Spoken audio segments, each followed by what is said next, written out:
Hello everyone! Welcome to my first vlog.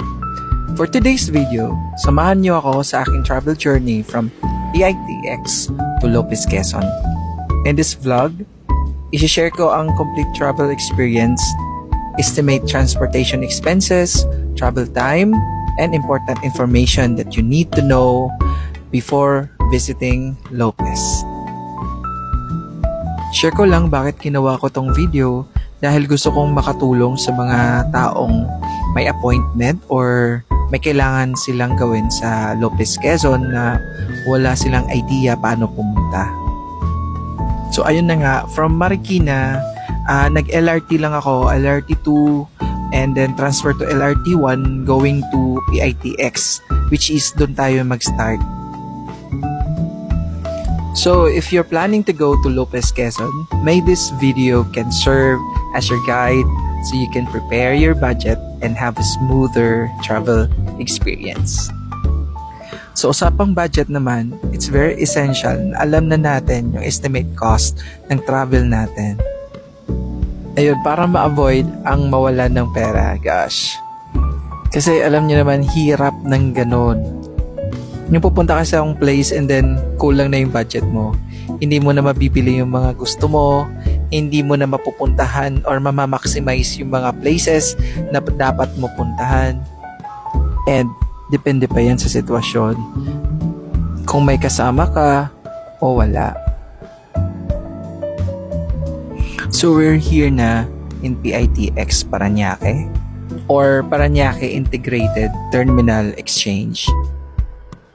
So dito, kailangan natin alamin kung magkano ang biyahe from PITX going to Lopez, Quezon.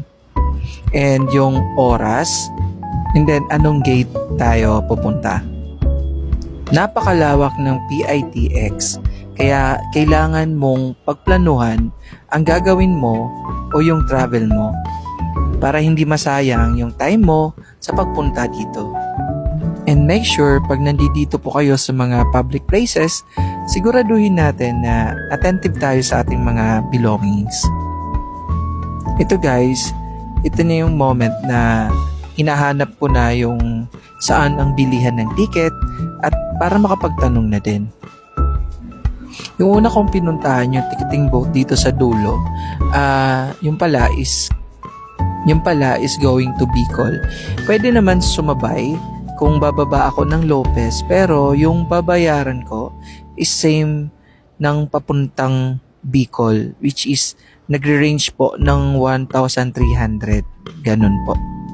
Kaya dapat yung pupuntahan is yung ticket booth number 2 sa second floor, which is doon po ako bumili ng ticket going to Lopez, Quezon.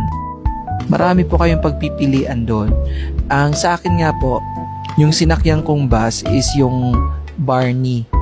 So, itong bus na to, ito yung biyahe papuntang Lucena, Dinayangan, ganun. And then nagbababa na din po sila sa Lopez, Quezon.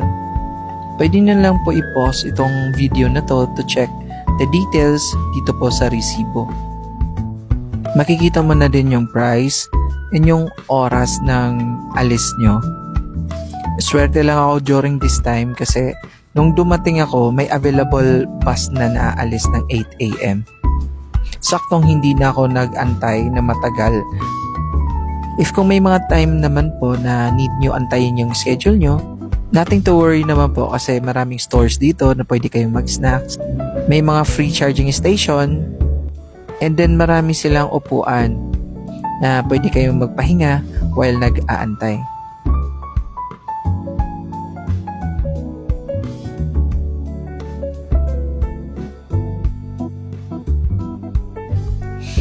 Alam nyo, hindi talaga maiwasan pag nagta-travel kayo. Yung feeling na ang dami-daming pumapasok sa isip nyo, samot-saring emotions, mga realization sa buhay, which is ito din ang kagandahan talaga. At least, nagkakaroon tayo ng time mag-isip, or maybe ito din ang time na makakagawa tayo ng solutions and directions sa mga problemang na-encounter natin. Or process ng pag-move on kung nasa broken stage ka. Basta lahat ng problema may solusyon.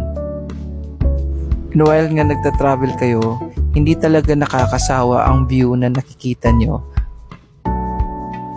Iba din yung experience pag airplane ang sinasakyan nyo papunta sa mga destination like provinces. Lalo na pag nagmamadali kayo sa pupuntahan nyo, so kailangan nyo talagang mag-airplane. And alam ko naman na alam nyo na yung mga sikreto para nakakamura kayo sa mga plane ticket nyo.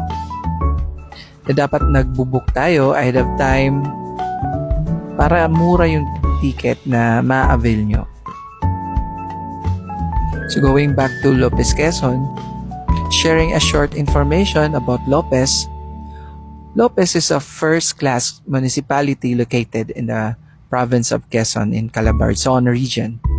It is one of the largest municipalities in Quezon province and is known for its rich history, agricultural industry, coastal communities, and natural attractions. The town was officially established in 1857 after separating from Gumaca and was named after Don Candido Lopez A. Diaz, the governor who approved its creation. Lopez is also blessed with beautiful coastlines, islands, marshland, caves, and historical landmark.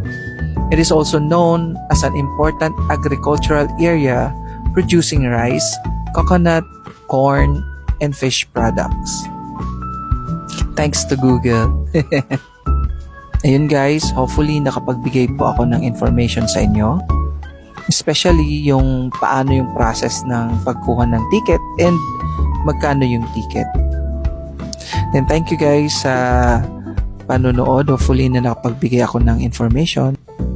At this point po, malapit na po tayong bumaba.